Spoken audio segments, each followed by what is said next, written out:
ఈ రోజే డౌన్లోడ్ చేయండి. మీ ఫేవరెట్ షోస్ చూడండి. అదృష్ట జాతకురాలు కారణ జన్మురాలు కదా, గుమ్మం దగ్గరుంటే మంచిదనే ఉద్దేశంతో ఇక్కడుంచాను. ఇందులో తప్పైతే ఏం లేదు కదా.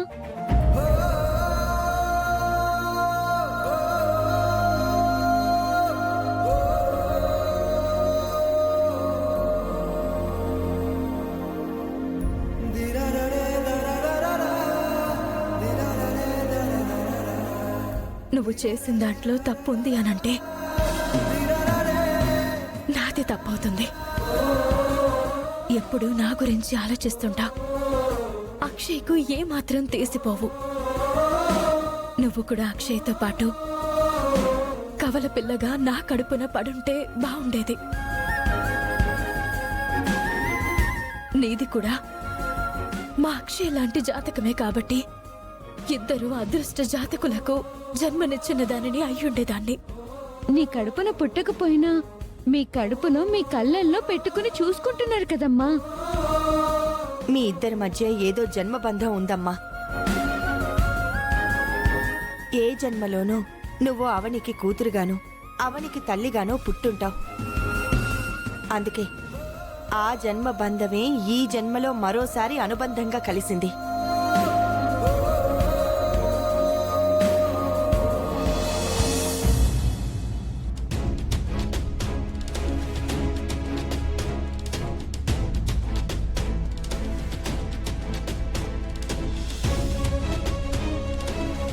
మాయా వాళ్ళు మనతో ఏదో ముఖ్యమైన విషయం మాట్లాడడానికి వస్తామని ఫోన్ చేశారు. దేని గురించి అయ్యుంటుందో వచ్చాక తెలుస్తుంది కదా, ఎందుకు కంగారు పడతావు? మన గురించి ఏమైనా తెలిసిపోయి పెళ్లి క్యాన్సిల్ చేసుకుందాము అని చెప్పడానికి వస్తున్నారో ఏంటో. అలా జరిగితే నీకు బాగా సంతోషం కదా. అంతేగా మరి. నా చెల్లెలు అవని జీవితం బాగుపడుతుంది. తోడబుట్టింది అయ్యుంటే ఇంకెంత ప్రేమని కురిపించేవాడివో మీ అవని చెల్లెల మీద. నిజంగా పెళ్లి క్యాన్సిల్ అయితే నేను చాలా సంతోషిస్తాను. ఆ తర్వాత ఎప్పట్లాగే మన అందరం కరువు బతుకుతాం. ఏం మనిషిరా నువ్వు?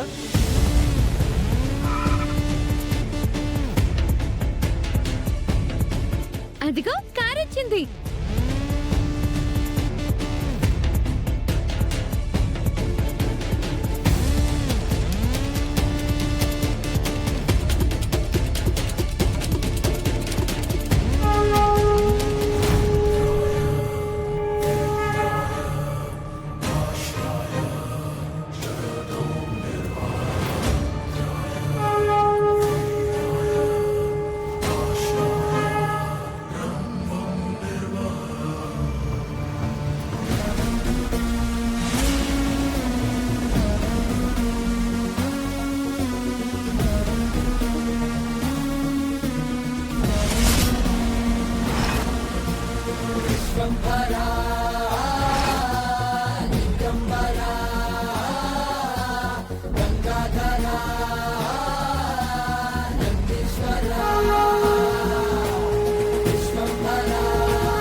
పదవేవి ఇది నన్ను లోపలికి అనుమతించదు. ఖచ్చితంగా అడ్డుకుంటుంది. పదమాయా, ఏం ఆలోచిస్తున్నావు? అదే అదే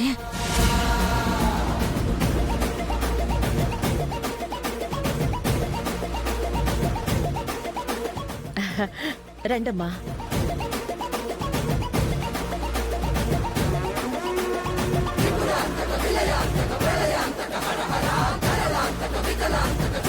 ఏంటమ్మా జెండా వంక అలా చూస్తున్నావు?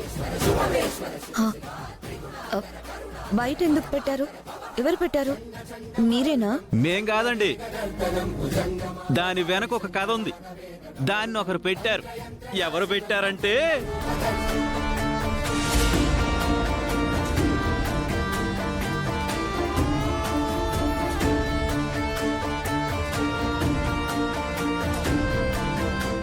నేను చెప్తాను రాజుగారు. మీరెందుకు శ్రమ తీసుకుంటారు? ఏం లేదు మాయా, ఈ మధ్య హనుమాన్ జయంతి వేడుకలు జరిగాయి కదా, ఆలయం కమిటీ వారు ఇలా ఇళ్ల ముందు పెట్టి వెళ్లారు. వేడుకలు అయిపోయాయి కదా, ఇంకెందుకు తీసేయండి. ఉంటే ప్రాబ్లమే ఉందమ్మా. ఇది బయట ఉండకూడదండి, ఇంటి పైన ఉండాలి. అందుకే తీసేయండి. కొంచెం దూరం తీసుకెళ్ళి ఏ చెట్టు మీదో వేసేయండి. దీనివల్ల నీకేదో ప్రమాదం కీడు ఉన్నట్టు నువ్వెందుకు కంగారు పడుతున్నావు? నాకేం ప్రమాదం ఉంటుంది? మీరు అనవసరంగా ఏదేదో ఊహించుకుంటున్నారు. మా బావ మాటలు మీరు పట్టించుకోకండి. ఇప్పుడే జెండాను తీసి పక్కన పెట్టాలి, అంతే కదా? పెట్టేద్దాం.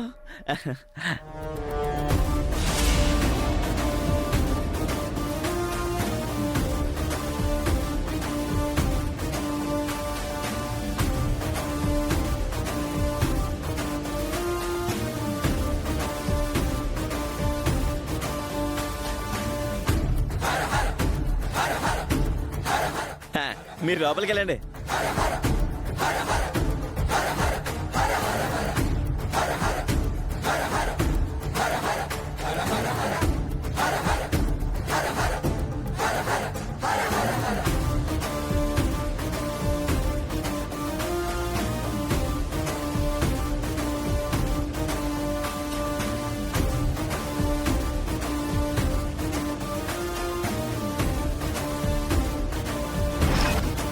కూర్చోండి. కూర్చోండి.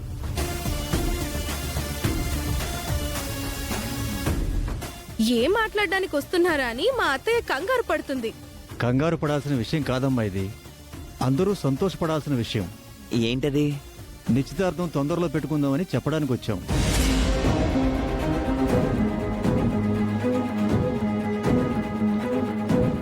సంబంధం ఖాయమైపోయిందని నోటి మాటలతో అనుకుంటే సరిపోదు కదండి. సాంప్రదాయబద్ధంగా నిశ్చితార్థం చేసుకుంటే బాగుంటుంది. ఏమంటావు శ్రీకర్? సరే.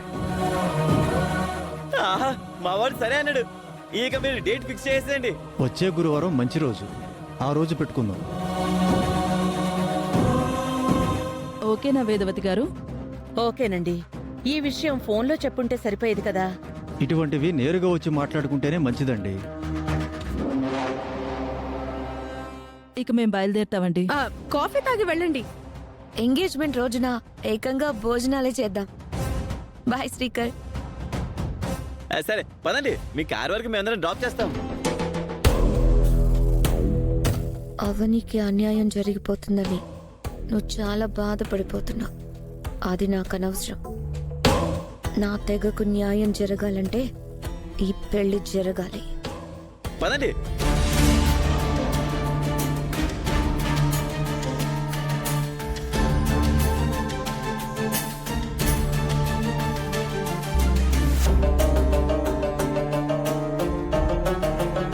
వెళ్ళొస్తామండి. మంచిది. డాడీ, అవని మన కంపెనీ విషయంలోనే కాదు, నా పర్సనల్ విషయాల్లో కూడా ఎంతో హెల్ప్ చేస్తుంది.